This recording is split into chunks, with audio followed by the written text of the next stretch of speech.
और आपके साथ में किराएदार शोषण कर रहे हैं, तो किराएदारों को लात मार के भगाने में पीछे क्यों हट रहे हो?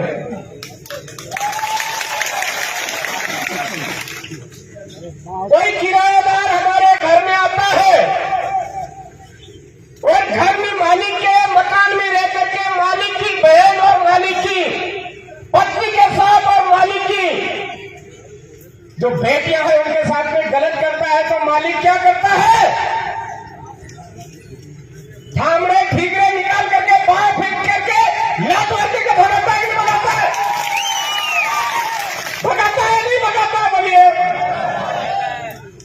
तो आपके इधर क्या हो रहा है अभी तक? न्याय ऐसे सफाई कर्मी से नहीं मिलेगा। कार्तिक भी के लिए न्याय मांगने के लिए 6 से 7 8 महीने हो गए, बाहर बैठे हैं, न्याय मिल रहा है क्या?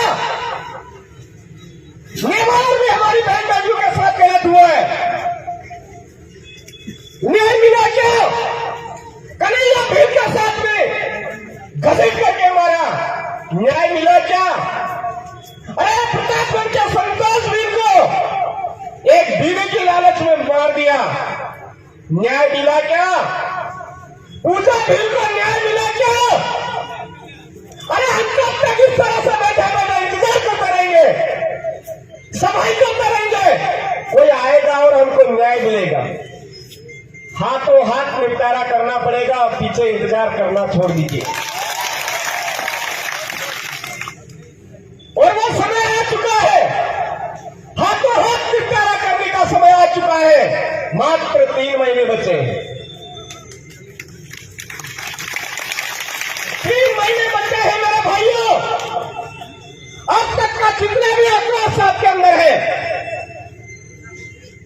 इन हरामखोरों के आगे हमने न्याय मांग मांग करके बहुत चिल्ला लिया इन हरामों के आगे। अब ये जो किराएदार मालिक बनकर के बैठ गए, उनको वापस जिस तरह से आए थे वैसे वैसे लौटाने की जरूरत है। ये क्या बोलना चाह रहा हूं आपके समझ में आया होगा, नहीं आया तो समझ लीजिए। इस देश पर आगे आगे जो आज बोल रहे हैं हम राजपूत हैं, वो आगे आगे भागते हुए है, पीछे पीछे मुगल सेना लगी हुई थी, पीछे मुगल सेना लगी हुई थी। बचने की कंडीशन में नहीं दिखे तो उनकी बहन बेटियां भी उधर सौंप दी। आया समझ में?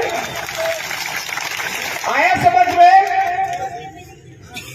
और इधर है, इधर भीलू के खून ने बोला कोई बात नहीं है, बाहर से आइए, भागते है, लेकिन भीलू के इलाके में आए हैं, भील आपकी रक्षा करेगा। बैठिए, आप घर के अंदर खाना खाइए, घर के अंदर बिठा करके जो भागते भागते आए थे उनसे मुकाबला, उनका सिलेक्शन किया, जो पीछे लगे हुए थे उनसे मुकाबला किया, इस इलाके के अंदर नहीं घुसने दिया। 400 साल के राज को खत्म कर दिया। ज्यादा जबरदस्ती करने की कोशिश की इधर, तो 400 साल के राज को खत्म कर दिया। भीलों से टकराने की उनको सजा दी। वैसे जो मेहमान आए थे धीरे धीरे गद्दारी करके अपने आप में राज तिलक जैसे ही कर दिया तो अपने आप में महान मानने लग गए। अरे खाली प्रताप था, महाराणा प्रताप बनाने वाले भील है। खाली प्रताप था, प्रताप सिंह था, महाराणा के लगवाने वाले भील थे, और उन्हीं भीलों के साथ में आज गद्दारी करने लग गए हैं। अरे हम मुगलों को खदेड़ सकते हैं तो क्या जिसको हमने घर पर पनाह दी थी उनको नहीं खदेड़ सकते हैं क्या? उनको नहीं खदेड़ सकते हैं क्या? अरे उनको खदेड़ा भी, 35,000 आदिवासियों ने बलिदानी दी थी और यहां पर अधिकार दिला आदिवासियों की जमीन किसी गैर आदिवासी के नाम नहीं हो सकती है। बिना कलेक्टर की पूर्व मंजूरी के, और कलेक्टर साहब जो मंजूरी देंगे वो बिना ग्राम सभा के नहीं देंगे। अरे इतना बड़ा पावर हमको दिया, आज वो ग्राम सभा का पावर हम लोग क्यों भूल गए? हमारे गांव की सीमाना के अंदर आने वाली हमारे बाप दादाओं की जमीन है, हमारे बाप दादाओं की न्याय व्यवस्था चलेगी, ये हम लोग क्यों भूल गए? ये किराए की जो न्याय व्यवस्था है, उस किराए की न्याय व्यवस्था पर भरोसा कैसे कर रहे हो? कैसे कर रहे हो? ये न्याय व्यवस्था न्याय नहीं देनी लग जाएगी तो हमारे पूर्वज पुरखों की न्याय व्यवस्था हमारे अपने हाथ में लेकर के न्याय करना चालू करना पड़ेगा या नहीं करना पड़ेगा? तो मेरे गोविंदा के भाइयों, पूरे उदयपुर संभाग के भाइयों, मध्य प्रदेश के भाइयों, गुजरात के भाइयों, महाराष्ट्र के भाइयों, ये भील प्रदेश की टेरिटरी में आने वाले ट्राइबल टाइगरों के इलाके के टाइगरों से मैं कहना चाहूंगा कि 3 महीने बचे हैं। हमने अंग्रेजों के शासन व्यवस्था से भी मुकाबला करके उनको भी खदेड़ करके भगाया है। तो वर्तमान में हमारे इलाके के अंदर उन्हीं के द्वारा आज भी खेल खेला जा रहा है। कभी ईवीएम के मशीन के जरिए खेला जा रहा है, कभी दारू की बोतली के जरिए खेला जा रहा है, सफेद मुर्गे की मीट के जरिए खेला जा रहा है, साड़ी के जरिए खेला जा रहा है, मोबाइलों के जरिए खेला जा रहा है, अन्न फूड पैकेट उनके जरिए खेला जा रहा है। भाई भाइयों, अरे क्या हम इतने कमजोर हो गए कि उस मोबाइल की लालच में उनको हमारे सर पे बिठा रहे हैं? क्या हम इतने कमजोर हो गए कि अनाज का फूल को करके बदले हमारे सर पे बिठा रहे हैं? क्या हम इतने कमजोर हो गए पशु बाड़े की लालच में उनको अपने सर में बिठा रहे हैं? क्या हम इतने कमजोर हो गए कि एक पुलिया बनाने की लालच में, एक आरसीसी बनाने की लालच में उनको सर पे बिठा रहे हैं? इतने कमजोर हो गए क्या? अरे क्यों भाई, हमको मोबाइल की लालच कह करके हमको गुलाम बनाने की साजिश कर रहा है, उनको सुपड़ा साफ करने की जरूरत है या नहीं है मेरे भाइयों? जो अन्न फूड देकर के हमारे समुदाय को गुलाम बनाने की साजिश रच रहा है, उसके सुपड़े साफ करने की जरूरत है या नहीं है? जो हमारे समुदाय को और किसी माध्यम से ध्वंस करके गुलाम बनाने की साजिश रच रहा है, क्या उनके सुपड़े साफ करने की जरूरत है या नहीं है? अरे संभालो अपनी 2 लोकसभा न विधानसभा, सबसे ऊंची ग्राम सभा हमारे गांव में, हमारा राज। इस व्यवस्था को वापस संभालना पड़ेगा, अपने हाथ में लेना पड़ेगा मेरे भाई। आप तमाम सराहनों से एक ही बात कहना चाहता हूं मैं,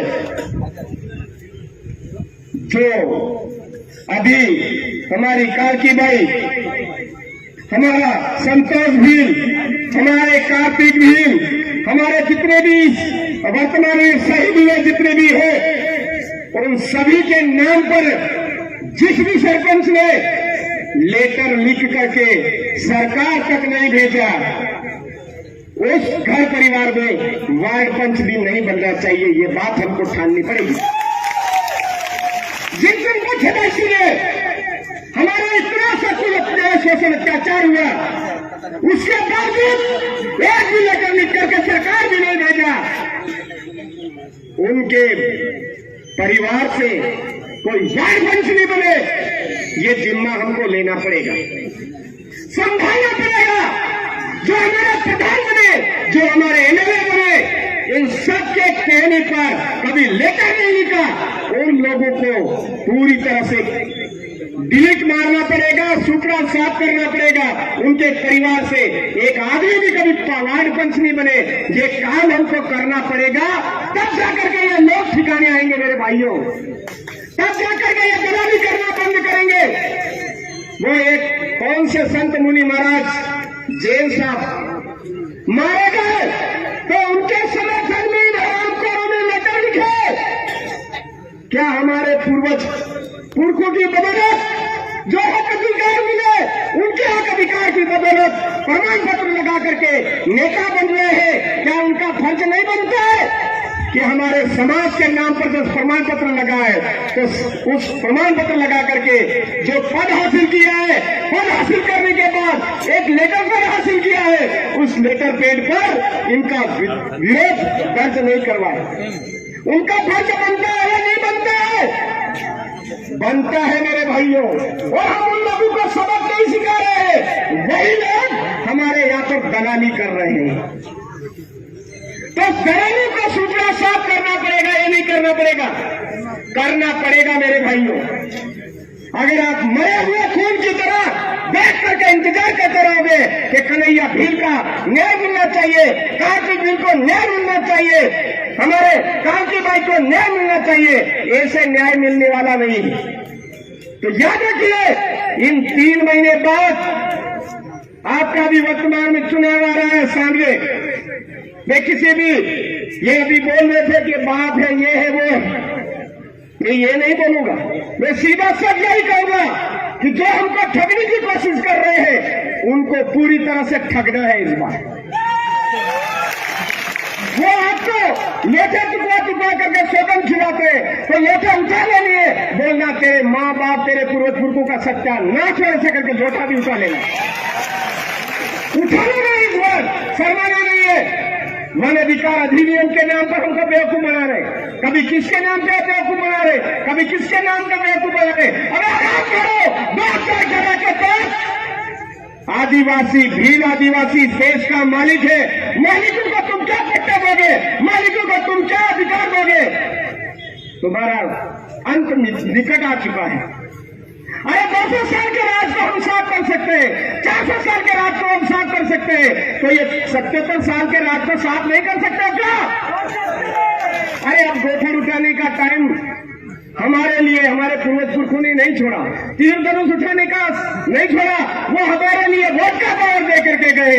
तो जितना भी गुस्सा है, जितना भी आज ये हमारे साथ अन्याय अत्याचार हो रहा है, शोषण हो रहा है, उसका अगर बदला लेना है तो आप राणा पूंजा भील की इस धरती से आप तमाम साथियों को सौगंध है कि इस बार ये न कमल न हाथ नजर नहीं आना चाहिए हमारे इलाके में। केवल भीलों का राज स्थापित करना है, भील राज कायम करना है, भील प्रदेश बनाना है। इसकी आशा और विश्वास के साथ में एक नारा दूंगा, उससे मुझे समझ में आ जाएगा कि आपको कितनी हमारी बात समझ में आ रही। जोहार का नारा है। बाकी साथियों को अभी भी डाउट है कि हम एक नहीं है। मैंने बोला था कि ये बात मेरे नारे से ही मुझे पता चल जाएगा किसको लग रहा है कि मैं देश का मालिक हूँ। वास्तव में खदेड़ सकता हूँ, वो नारे से पता चल जाएगा। जोहार का नारा है,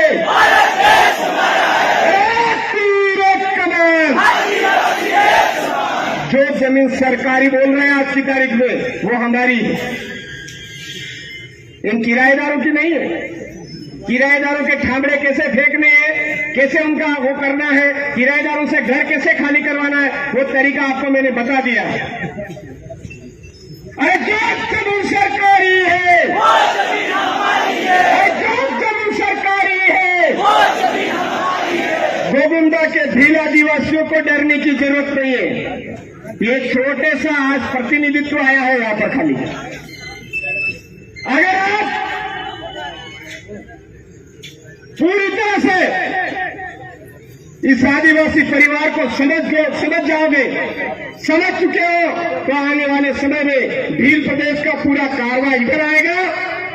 और आपके इधर के अगर मान लो कोई किराएदार नालायक गंदा खून यहाँ पर पड़ा है, तो यहाँ के भील प्रदेश के जितने साथी हैं वो टॉयलेट करेंगे, उसी में साफ हो जाएंगे। बाकी ज्यादा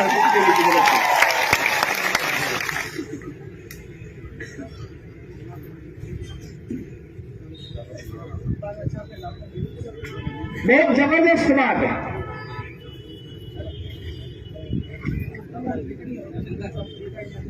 यहाँ पर घड़ियाली आंसू बहाने के लिए वही नालायक व्यवस्था वाले लोग आए थे इधर। और 5,000 रुपए आर्थिक सहायता दी और 5,000 का पेपर में उन्होंने लाखों में छपवाया। क्या किया? 5,000 रुपए देकर के लाखों में छपवाया। मेरा पहला मुकदमा हुआ था सालमगढ़ के अंदर, उसमें मेरी तरफ से ये बोला था, ये जो दादा कह रहे ऐसे ही वो भी हमारे बहन बेटी के साथ में उन्होंने बोला था कि बलात्कार हुआ तो कौन सी बड़ी बात है। राजा रजवाड़ों ने तो बहुत सारे बलात्कार किए हैं, आप 10 लाख में निपट दीजिए ऐसा। तो मैंने मंच के माध्यम से वहां पर बोला था 10 लाख मैं देता हूं, आपकी एकदम तैयारी और व्यवस्थित मुझे दीजिए, सरेआम मैं भी करना चाहता हूं। पहला मुकदमा ऐसा बोला था, उसकी वजह से हुआ था। एसपी साहब ने मुझे बोला कि इस तरह क्यों भड़क रहे हो, आपके ऊपर ये धारे लग जाएगी, वो धारे लग जाएगी, वो धारे लग जाएगी। मैंने कहा साहब मैंने केवल बोला है उन हरामखोर नालायक गंदे खून ने हमारी बहन बेटी के साथ में किया है, हम समझौता आज तो ठीक है, कभी नहीं करेंगे, कभी नहीं करेंगे। उस टाइम में बोला था